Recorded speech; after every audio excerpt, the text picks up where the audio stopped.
오늘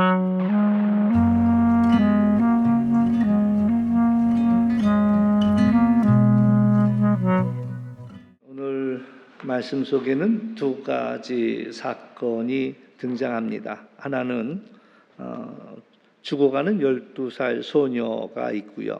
또 한 사람은 12해 동안 혈루증으로 앓던 그런 여인의 이야기가 있습니다.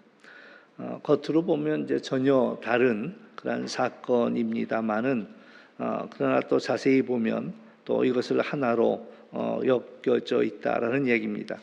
한쪽은 회장당의 딸입니다. 또 한쪽은 이름조차 기록되지 않은 그런 한 여인의 이야기입니다. 한쪽은 사회적으로 존경받는 그런 사람의 가정이고, 또 한쪽은 감히 사람들 곁으로 갈 수도 없는 부정한 여인의 이야기이기도 합니다. 또 한쪽은 죽음을 맞이한 그런 문제이고, 또 한쪽은 오랜 그런 질병의 이야기이기도 합니다. 이 매우 어울리지 않는, 달라 보이는 이 사건을 마태는 하나로 묶어서 우리에게 말씀하고 있습니다. 이 두 사건 사이에는 매우 중요한 공통점이 하나 있다라고 이야기할 수 있겠는데, 그것이 바로 손을 얹어 만지는 그런 사건입니다. 그러니까 접촉이라고 할 수가 있죠. 회당장은 예수님께 이렇게 이야기했습니다. 내 딸이 지금 죽었습니다. 그러니까 오셔서 그 몸에 손을 얹으시면 살아나겠나이다. 이렇게 이야기합니다. 혈루증을 앓던 여인은 내가 그의 옷자락만 만져도 구원을 받겠다라는 믿음으로 예수님의 옷자락을 붙잡습니다. 예수님은 죽은 소녀의 손을 잡아 일으키시지요.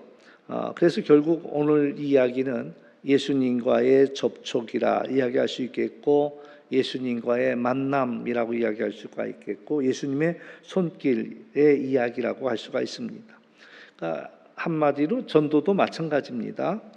단순히 교회로 한 사람을 이끌어오는 일이 아니라 예수님을 만나게 하는 일이고, 예수님의 손을 닿도록 하는 일이다라고 이야기할 수가 있겠고요. 예수님의 손이 닿을 때에 일어나는 놀라운 역사를 우리가 살펴보고자 합니다. 오늘 이제 혈루증을 앓던 여인을 우리가 한번 생각해 본다면, 이 혈루병 환자는 매우 부정한 사람이었습니다. 그래서 그가 만지는 모든 것들이 다 부정했습니다. 그러니까 정결케 하지 않고서는 다시 쓸 수가 없는 거예요. 심지어는 그가 앉았던 자리도 부정했습니다. 그래서 사람들은 그를 다 피했습니다. 가족도 가까이 할 수가 없었고, 친구도 가까이 할 수가 없었고, 이웃은 더군다나 가까이 하기 어려웠다라는 그런 이야기입니다. 그렇기 때문에 이 여인은 12해 동안 외롭게 살아왔습니다. 몸만 병든 것이 아니라 모든 관계가 병들고 마음도 병들고 그의 인생도 무너졌다라고 이야기할 수가 있습니다. 그런데 예수님이 이 여인을 거절하지 않으셨다라는 이야기지요. 당시 모든 사람들의 생각이라면 부정한 사람이 만지면, 예수님일지라도 만지면 그 예수님도 부정해져야 한다, 이제 부정하다, 이렇게 생각하는 것이 모든 사람들의 생각입니다. 그런데 그렇지 않았다라는 이야기지요. 그 부정함이 예수님께로 옮겨간 것이 아니라 오히려 예수님의 그 거룩함과 생명의 능력이 이 여인에게로 흘러갔다. 이것이 이제 우리에게 주는 복음입니다. 그래서 죄인이 예수님을 더럽히는 것이 아니라 예수님이 죄인을 깨끗게 하셨다라는 이야기입니다. 그러니까 전도의 현장도 마찬가지입니다. 우리가 복음을 전하고자 할 때 내가 죄가 많아서요, 이렇게 하는 분들이 있어요. 또 나는 하나님 앞에 감히 설 수 없습니다. 내지는 나는 너무 많이 망가졌습니다 라고 말하는 이들이 있습니다. 그러나 복음이 하는 이야기는 예수님이 그래서 오셨다라는 이야기입니다. 건강한 사람에게 의사가 필요치 않다. 우리가 건강한 사람에게 이 이야기는 이제 바로 9장 나오는 앞부분에 나오는, 사실 오늘 우리에게 여전히 주어진 본문인데 두 가지라서 한 군데를 뺐습니다만은, 건강한 사람에게 의사가 필요한 것이 아니라 병든 자에게 의사가 필요하다라는 이야기고요. 예수님이 찾으시는 사람은 완전한 사람을 찾으시는 것이 아니라 잃어버린 사람을 찾으러 오셨다라는 그런 이야기입니다.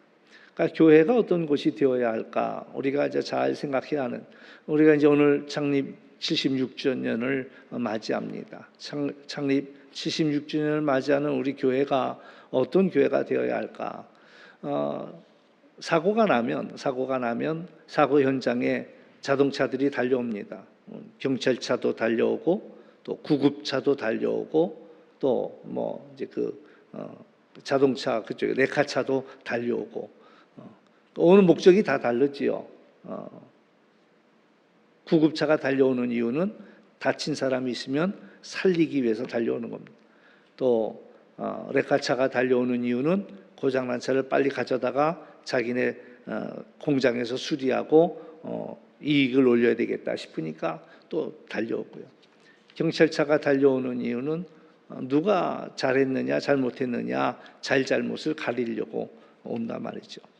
그러니까 마찬가지 우리가 어떤 일들을 대할 때 어떤 눈으로 바라보고 접근할 거냐 이게 다른 교회는 어떤 곳이 되어야 되느냐 이런 면에서 교회는 경찰서가 아니다는 거예요. 누가 잘했다 누가 잘못했다 판단하는 어떤 법원이 아니다라는 이야기고 교회는 병원이 되어야 한다. 아픈 이들을 치유해 주는 그리고 회복시켜 주는 곳이 되어야 한다. 그래서 교회에 왔을 때 우리는 편안함, 나를 품어주시는 그 따뜻함을 우리가 느낄 수 있어야 되겠고 예수님의 손길을 우리가 느낄 필요가 있다라는 그런 이야기죠. 결국 전도는 쉽게 말해서 한마디로 예수님의 손길을 전달하는 곳이 바로 전도라는 그런 이야기입니다. 예수님과 이 작은 그런 만남이었지만 이 여인은 인생이 달라졌습니다. 옷자락만 만져도 내가 낫겠다라는 마음이었지요. 감히 예수님 앞에 또 예수님 앞에 매달릴 자신도 없었습니다. 그 앞에 그의 큰 믿음이 있다라고도 이야기할 수 없었습니다. 그러나 이제 이 여인이 예수님께로 다가갔고 예수님의 옷자락만이라도 잡아야 되겠다 했고 그 순간 그 치유가 일어났다라는 그런 이야기입니다. 그래서 놀라운 사실은 예수님이 그 여인을 향하여서 따라 안심하라 내 믿음이 너를 구원하였다라고 말씀하십니다. 예수님이 그의 병만을 고쳐주신 것뿐만 아니라 상처받은 마음도 치유해 주셨다라는 이야기고요.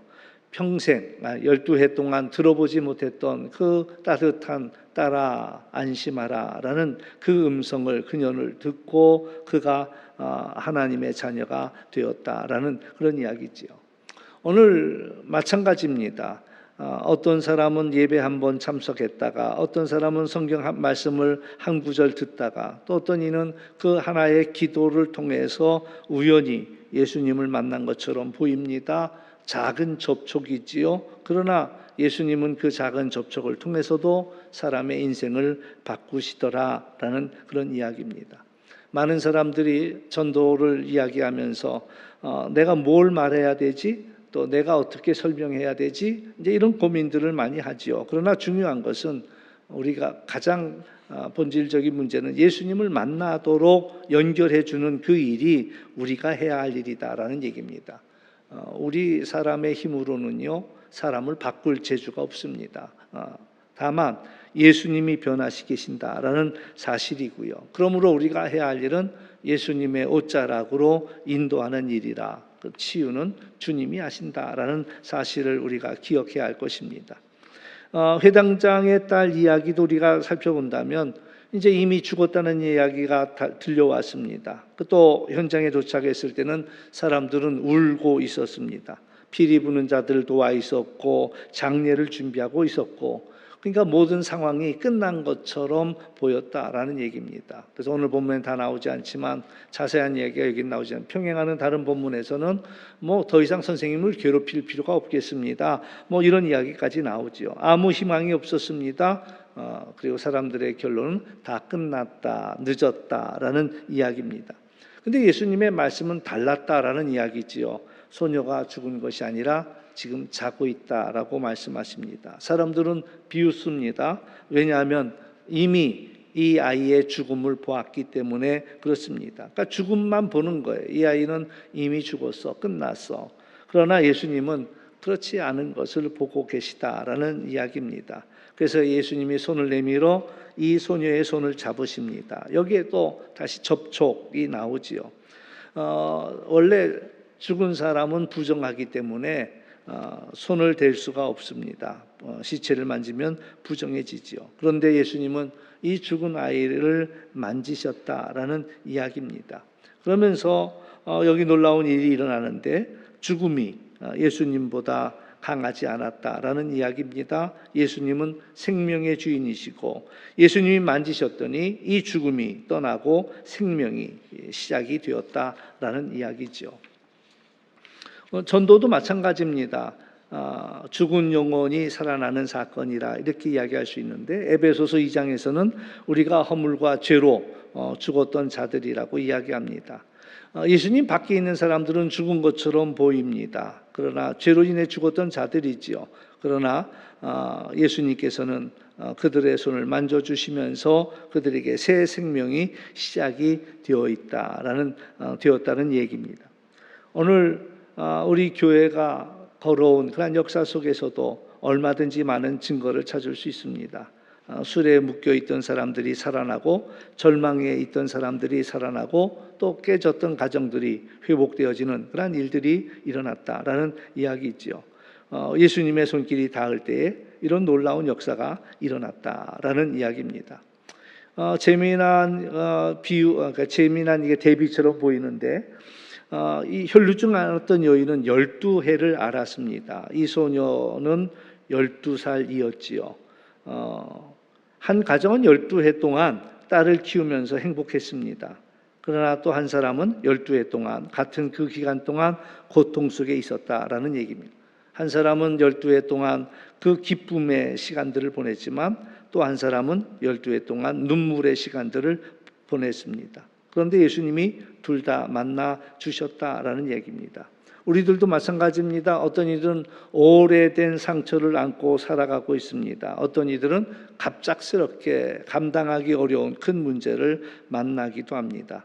어떤 사람은 오랜 아픔이 있습니다. 어떤 사람은 최근에 무너졌습니다. 예수님이 우리의 모든 사정을 아시지요. 12해 된 눈물도 아시고 지금 흘리고 있는 눈물도 아신다라는 얘기입니다. 그래서 오늘 우리가 해야 할 일은 이런 예수님을 소개하는 거예요. 예수님이 당신의 아픔을 아십니다. 또 예수님이 당신의 눈물을 아십니다. 예수님이 당신을 만져주실 분이십니다. 라는 이야기를 우리는 전해야 한다라는 이야기입니다. 우리가 여기서 한 가지 더 나아간다면 계속 손 이야기가 나오는데요. 여인의 손, 또 예수님의 그 손이 또 이 소녀를 만들어주고 또 이 소녀의 손을 잡아 일으키고 이런 이야기. 근데 결국 복음서의 마지막에서는 예수님의 그 두 손에 또 우리를 위해서 십자가에 못 박히는 사건이 있었다라는 그런 이야기입니다. 12해를 혈루증을 앓던 이 부정한 여인을 깨끗하게 하시기 위해 또 내지는 죽은 소녀를 그 죽음에서 다시 생명을 주시기 위해 내밀었던 그 손이 이제 십자가 위에서 우리를 구원하시고 또 우리를 살리시기 위해 그 손을 내어주셨다라는 그런 사실입니다. 그래서 오늘도 여전히 예수님의 손은 역사하십니다. 그래서 잃어버린 영혼을 찾으시고 상처 입은 영혼을 어루만져 주신다라는 사실입니다. 우리의 죄인 된 것을 용서하시고 우리 죽은 영혼을 살려주신다라는 그런 이야기지요. 그래서 결국 이 두 가지 이야기는 우리에게 하나의 메시지를 주는데 예수님의 손길이 닿으면 살아난다라는 그런 이야기입니다. 그래서 12의 혈루증 앓던 이 여인이 예수님의 옷자락을 붙잡았다가 치유를 받은 것처럼 또 죽은 것처럼 보였던 이 회당장의 딸이 예수님의 손길을 통해서 다시 살아났던 것처럼 오늘 우리들의 삶 속에도 그 예수님의 손길로 우리가 구원을 받았다라는 사실을 우리는 기억해야 할 것입니다. 그래서 우리가 전도하자라는 이야기를 할 때 어렵고 거창한 것을 하자라는 이야기가 아닙니다. 예수님을 만나게 하고 예수님의 손에 서로 맞닿게 하는 그 일들을 우리가 하는 거지요. 그래서 우리는 가까운 사람들에게 친구들이 되든 이웃이 되든 우리 교회를 떠나 있는 많은 사람들에게 다시 한번 그 손길을 내밀고 예수님 앞으로 나오도록 초청하고 그 옷자락이라도 잡으라고 우리가 이야기해 줄 필요가 있다라는 그런 이야기입니다. 오늘 예수님은 우리에게 말씀하십니다. 따라 안심하라, 두려워하지 마라, 내가 너를 만지겠다, 내가 너를 살려주겠다라고 말씀하십니다. 오늘 우리가 이 말씀을 기억하면서 예수님의 손길을 전하는 그런 증인으로 살아가는 우리 모두가 될 수 있기를 주의 이름으로 축원합니다. 기도하겠습니다. 참 좋으신 아버지 하나님 감사합니다. 오늘 이 땅을 살아가면서 우리들은 거리를 두며 또 가까이도 멀리도 다가서지 않는 그런 우리들의 모습들을 봅니다. 그러나 예수님께 닿을 때에 놀라운 역사가 일어났던 것을 우리가 기억하면서 예수님의 옷자락을 붙잡고 또 죽은 영혼을 예수님이 어루만져 주실 때 다시 살아나고 치유되는 놀라운 일들을 봅니다. 이제는 우리가 그 손을 내밀어서 이웃의 손을 잡아줄 수 있는 손이 될 수 있도록 인도하여 주옵시고 또 예수님 앞으로 인도할 수 있는 저희들이 될 수 있도록 은혜를 더하여 주옵소서. 주님 다시 한번 간구합니다. 주님의 권능의 손으로 저희들을 어루만져 주시며 우리들의 아픈 데를, 몸의 아픈 데를, 또 마음의 아픈 데를, 우리 영혼의 아픈 데를 손을 얹으시며 또 깨끗게 하여 주시며 치유하여 주옵소서. 그래서 주님의 그 생명의 능력이 우리의 삶 속에 나타나게 하여 주시고 또 그 생명으로 우리가 살아갈 수 있도록 도와 주옵소서. 순례자는 복을 심는 자라 했습니다. 우리가 주님께 받은 그 생명을 이웃에게 또 나눠줄 수 있는 저희들 될 수 있도록 도와 주옵소서. 주님 영광 받으시기 원하고 감사하며 예수님의 이름으로 기도하옵나이다. 아멘.